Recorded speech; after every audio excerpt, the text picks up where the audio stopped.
بسم اللہ الرحمن الرحیم۔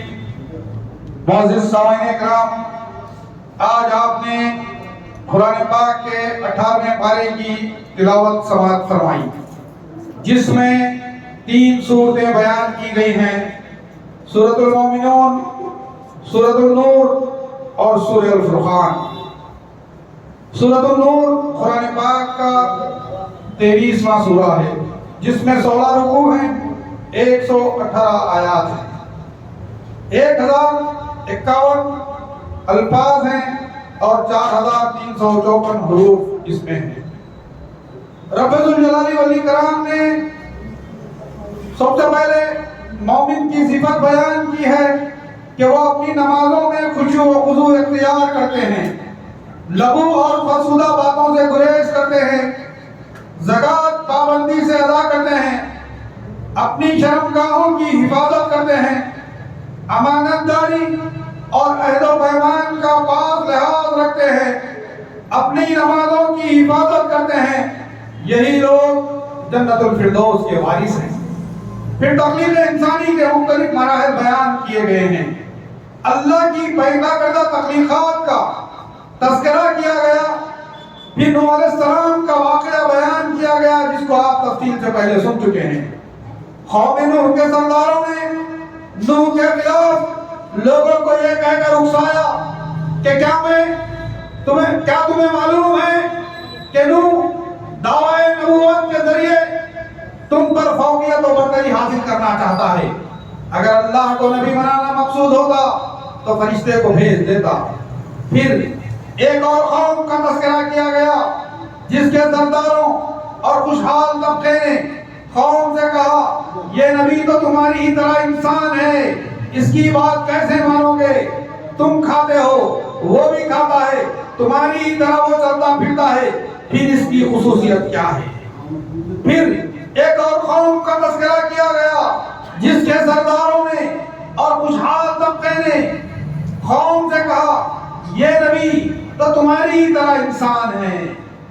پھر دوسرے انبیاء کی بوسط کا سرسری تذکرہ کیا گیا کہ اللہ نے تسلسل سے انبیاء کو مبعوث فرمایا، لیکن لوگ ان پر ایمان نہیں لے آئے۔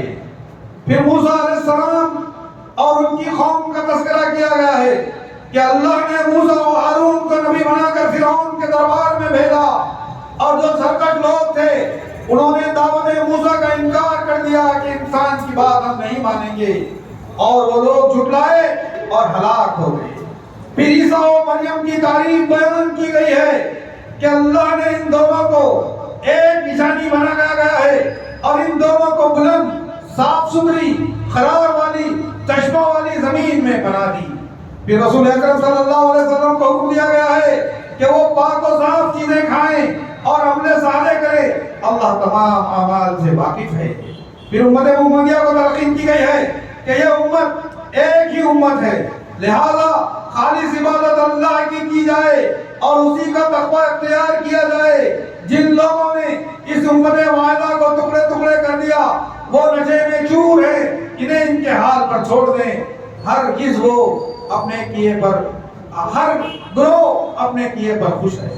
پھر اہل ایمان کی کچھ اور صفات بیان کی گئی ہیں کہ وہ اپنے رب سے ڈرتے ہیں، اس کا خوف کھاتے ہیں، اللہ کی آیتوں پر ایمان رکھتے ہیں، اللہ کے ساتھ کسی کو شریک نہیں کرتے، وہ اللہ کی راہ میں خرچ کرتے ہیں، ان کے دل خوف الہی سے کب کباتے ہیں، انہیں کسی کے پاس لوٹ کر جانا ہے۔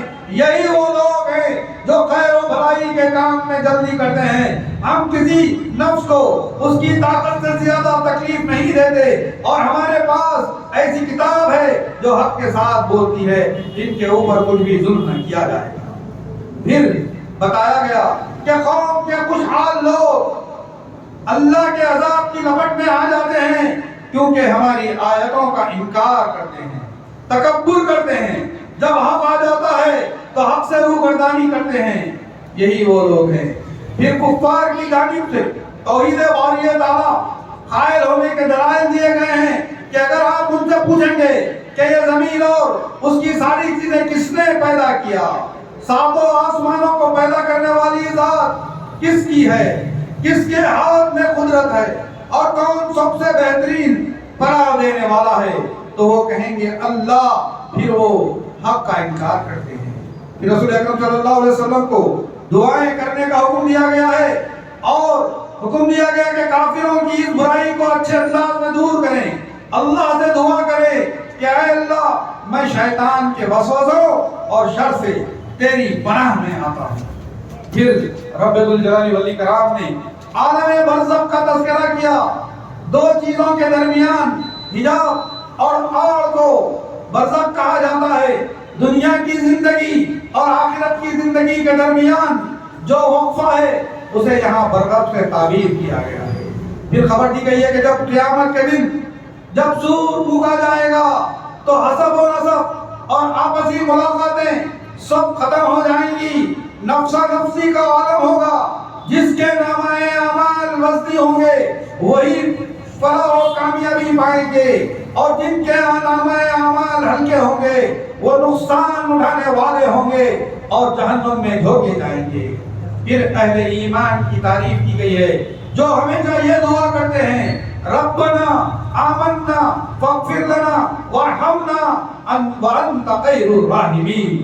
اے اللہ، اے ہمارے رب، ہم تجھ پر ایمان لے آئے، ہمارے گناہوں کی بخشش فرما، ہمارے حال پر رحم فرما، کیونکہ تو ہی رحم و کرم کرنے والا ہے۔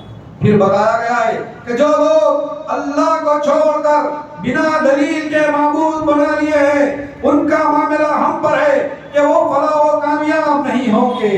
رسول اکرم صلی اللہ علیہ وسلم کو حکم دیا گیا ہے کہ آپ یہ دعا کرتے رہیں کہ وَقُلْ رَبِّ اغْفِرْ وَارْحَمْ وَأَنْتَ خَيْرُ الرَّاحِمِينَ۔ اے میرے رب، تو بخشش اور رحم کرنے والا ہے، تو سب مہربانوں سے بہتر مہربان ہے۔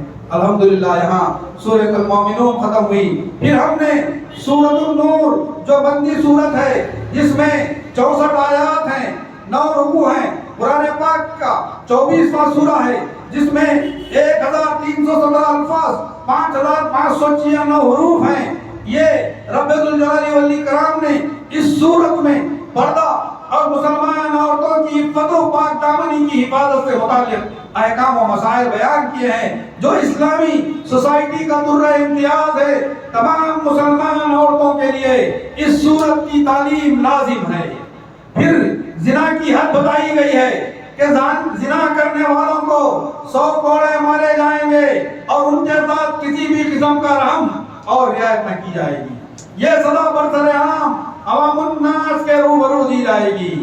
زنا کرنے والوں کی خبر بیان کی گئی ہے کہ زنا کرنے والے مرد و عورت وہ ایک دوسرے سے ہی نکاح کریں۔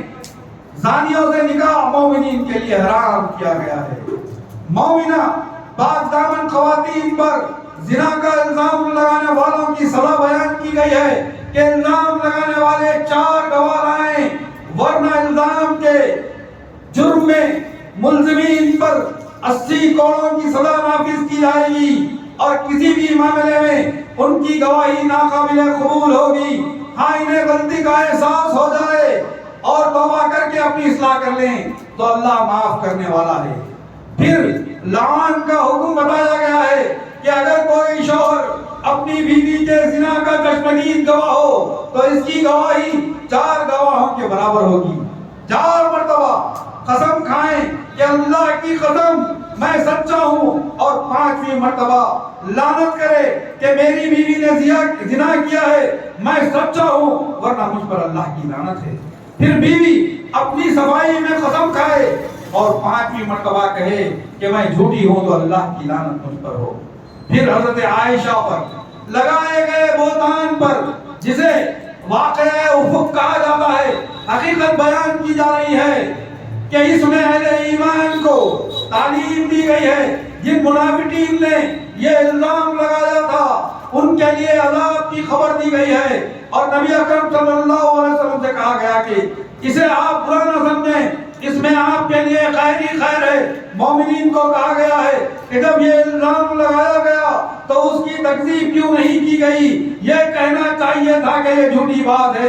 اگر اللہ کی رحمت اور اس کا فضل نہ ہوتا تمام سرگوشی کرنے والوں پر عذاب آ جاتا۔ جس افواہ کو تم آسان سمجھتے ہو وہ اللہ کے نزدیک بہت بڑی ہے۔ تمہیں چاہیے تھا کہ اللہ کے خوف کھاتے اور اس موضوع پر گفتگو نہیں کرتے اور کہتے کہ یہ سب سے بڑا الزام ہے۔ اے ایمان والو، اللہ تم کو نصیحت کرتا ہے کہ کسی مومن کے متعلق اس طرح کا معاملہ نہیں ہونا چاہیے۔ یہ واقعہ عبداللہ بن ابی سلول کی افطرا پر نازل تھی، جو منافقین کا سردار تھا۔ غزوہ بنو المصطلق سے واپسی کے موقع پر سفیان بن معطل کے ساتھ یہ الزام لگایا گیا تھا۔ اس الزام لگانے والوں میں منافقین کے ساتھ ساتھ بعض صحابہ بھی شامل ہو گئے تھے، جس میں زید بن حارثہ، حسان بن ثابت، مستع بن اساسہ، حمنہ بنت حجش رضی اللہ عنہم تھے۔ کبھی بھی ایسا الزام کسی مومن پر آ جائے تو پہلے کہیں کہ سبحانک ھذا بہتان عظیم، ورنہ اسلامی سماج میں زلزلہ آ جائے گا۔ پھر ان لوگوں کی مذمت کی گئی ہے جو مومنین کے درمیان بے حیائیوں کو عام کرنا چاہتے ہیں، انہیں دردناک عذاب دیا جائے گا۔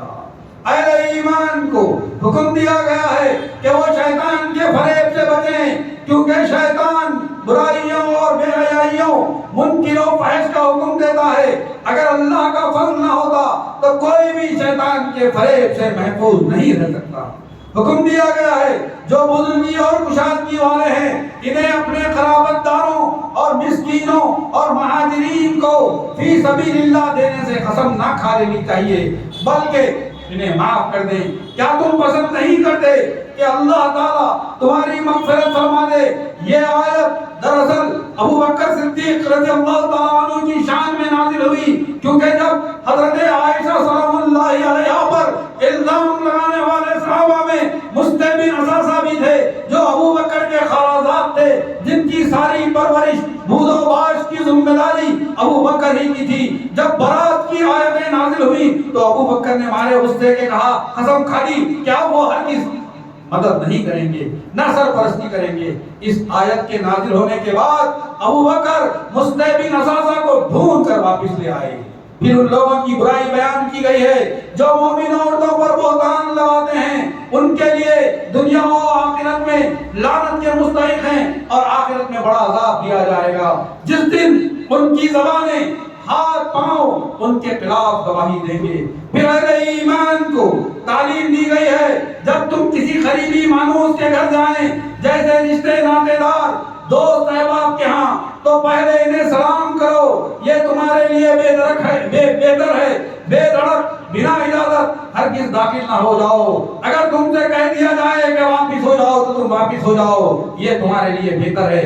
ہاں، غیر آباد گھروں میں کوئی مضائقہ نہیں۔ پھر مرد و خواتین کو خطاب کر کے پاک بازی کے احکام بیان کیے گئے ہیں کہ مومنین اپنی نگاہیں نیچی رکھیں اور مومنات بھی اپنی نگاہوں کو نیچی رکھیں اور اپنی شرمگاہوں کی حفاظت کریں، کیونکہ نگاہیں زنا تک کا راستہ آسان کرتی ہیں، اسی میں پاکیزگی ہے۔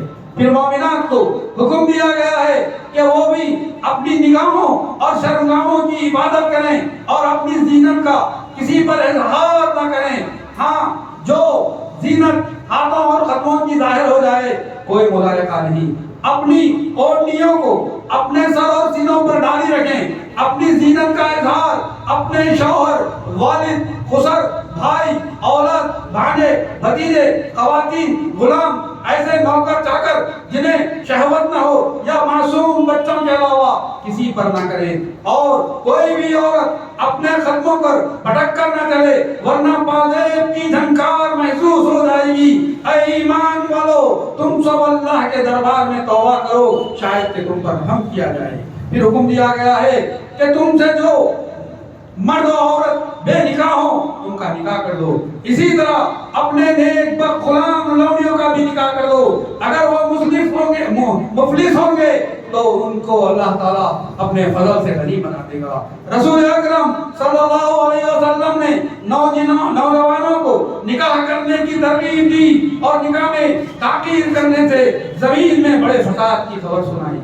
پھر اللہ تبارک و تعالیٰ بیان فرماتا ہے، اللہ زمین و آسمان کا نور ہے، اسی کے نور سے مشرق و مغرب منور ہیں۔ اللہ اپنے نور سے جس کو چاہتا ہے ہدایت دیتا ہے، پھر حکم دیا گیا ہے کہ اللہ کے گھر یعنی مساجد اللہ کے ذکر اور اس کی آیتوں کی تلاوت سے آباد رہیں، جس میں صبح و شام اللہ کا ذکر و تسبیح کی جاتی ہے۔ کافروں کے اعمال کی مثال بیان کی گئی ہے کہ ان کے اعمال شراب کی طرح ہیں جس کے پیچھے پیاسا بھاگ رہا ہے تاکہ اپنی پیاس بجھا لے، وہ کبھی بھی پیاس نہیں بجھا سکتا۔ خبر دی جا رہی ہے کہ زمین و آسمان اور اس کی تمام مخلوقات، ہواؤں میں اڑنے والے پرندے سب اللہ کی تسبیح و ثنا خوانی کر رہے ہیں، کیونکہ ہر ایک کو اپنی اپنی نماز و تسبیح کا علم ہے۔ خبر دی گئی ہے کہ اللہ تعالیٰ نے تمام جانوروں کو پانی ہی سے پیدا کیا۔ ان جانوروں میں سے بعض اپنے پیٹ کے بل رینگتے ہیں، بعض 2 پاؤں والے ہیں اور بعض 4 پاؤں والے ہیں۔ اللہ تعالیٰ جس طرح چاہے پیدا کرتا ہے۔ اور مومنین کی ایمانی کیفیت بیان کی گئی ہے کہ وہ اللہ اور اس کے رسول کے حکم پر ہمیشہ سمعنا و اطعنا یعنی سننے اور فرما برداری کرنے کا جذبہ رکھتے ہیں۔ پھر رب الجلال والاکرام نے رسول اکرم صلی اللہ علیہ وسلم کو خطاب کیا کہ آپ لوگوں کو اس بات کا حکم دیں کہ وہ اللہ اور اس کے رسول کی اطاعت و فرما برداری کریں، اور اگر وہ نافرمانی کریں گے تو اس کا وبال انہیں پر رہے گا۔ رسول اللہ صلی اللہ علیہ وسلم کی ذمہ داری صرف پیغام پہنچا دینا ہے۔ اہل ایمان سے پیدا کیا گیا ہے، اگر وہ ایمان لائیں، عمل صالح کریں، اللہ کی خالص عبادت کریں، شرک سے باز آ جائیں، تو اللہ زمین کی حکومت اور اقتدار ان کے حوالے کرے گا۔ نمازوں کے قائم کرنے، زکوٰۃ ادا کرنے، رسول اللہ صلی اللہ علیہ وسلم کی اطاعت و فرما برداری کرنے کا حکم دیا گیا ہے۔ اہل ایمان کو خطاب کر کے آداب سکھائے گئے ہیں اور انہیں حکم دیا گیا ہے کہ خادموں کو اور دیگر آنے جانے والوں اور بچوں کو 3 اوقات میں داخلے کی اجازت لینا چاہیے۔ فجر کی نماز سے پہلے، بعد نماز ظہر جب تم آرام کرتے ہو، عشاء کی نماز کے بعد، پھر بالغوں کو ہر وقت اجازت لینے کا حکم دیا گیا ہے۔ پھر عورتوں کے احکام بیان کیے گئے ہیں، اور پھر اسی طریقے سے مسلمانوں کو حکم دیا جا رہا ہے کہ اے ایمان والے لوگ تو وہی ہیں جو اللہ اور اس کے رسول پر یقین رکھتے ہیں۔ جب ایسے معاملے میں جس میں لوگوں کے جمع ہونے کی ضرورت ہوتی ہے تو نبی کے ساتھ ہوتے ہیں، جب تک آپ سے اجازت نہ لے نہیں جاتے۔ جو لوگ ایسے موقع پر آپ سے اجازت لے لیتے ہیں، حقیقت میں یہی ہے جو اللہ پر اور اس کے رسول پر ایمان لاتے ہیں۔ جب ایسے لوگ آپ سے آپ کے کسی کام کے لیے اجازت طلب کریں تو آپ ان میں سے جسے چاہیں اجازت دیں اور اللہ ان کے لیے بخشش کی دعا مانگے، اللہ سے ان کے لیے بخشش کی دعا مانگے، بے شک اللہ بخشنے والا ہے۔ رسول اکرم صلی اللہ علیہ وسلم کو عام لوگوں کے بلانے کی طرح نہ بلاؤ، جیسا کہ آپس میں ایک دوسرے سے بلاتے ہو، تم میں سے انہیں اللہ خوب جانتا ہے جو نظر ہٹا کر چلتے ہیں۔ سن لو، رسول اکرم صلی اللہ علیہ وسلم کی مخالفت کرنے والے اللہ سے ڈرتے رہیں، کہیں ان پر کوئی زبردست آفت نہ آ پڑے اور انہیں دردناک عذاب نہ بھیج دیا جائے۔ پھر ہم نے سورۃ الفرقان کی آیت سماعت فرمائی جو قرآن پاک کا 25واں سورہ ہے، جس میں 6 رکوع ہیں، 77 آیات ہیں، 896 الفاظ ہیں، 3486 حروف ہیں۔ یہ سورت مکی ہے، اس میں 77 آیات ہیں، اور الفرقان جس کا معنی ہے حق و باطل میں فرق کرنے والی کتاب۔ پھر فرمایا گیا بابرکت ہے وہ ذات جس نے اپنے بندے پر حق و باطل میں فرق کرنے والی کتاب الفرقان کو نازل کیا ہے، اس کی حقانیت بیان کی گئی ہے۔ پھر اسی کے ساتھ ساتھ رب الجلال والاکرام نے ہمیں اس میں بہت سارے احکام دیے ہیں، انشاءاللہ جس کو ہم کل جب ہم سورہ فرقان ختم کریں گے تو آپ کے سامنے اس کو پیش کرنے کی سعادت حاصل کریں گے۔ اللہ تبارک و تعالیٰ سے دعا ہے کہ اللہ تبارک و تعالیٰ ہم تمام کی عبادت کو قبول فرمائے، ہم تمام کو قرآن کو پڑھنے سمجھنے اس پر عمل کرنے کی توفیق عطا فرمائے، عزت و وقار کی زندگی عطا فرمائے، جب تک رکھے عزت سے رکھے، ہمارا خاتمہ ایمان پر فرمائے، دنیا سے جانے کا جو وقت آئے وہ ہماری زبانوں پہ کلمہ طیبہ لا الہ الا اللہ محمد رسول اللہ علیہ وسلم فرمائے۔ سبحان ربک رب العزت عما یصفون وسلام علی المرسلین والحمد للہ رب العالمین۔ السلام علیکم۔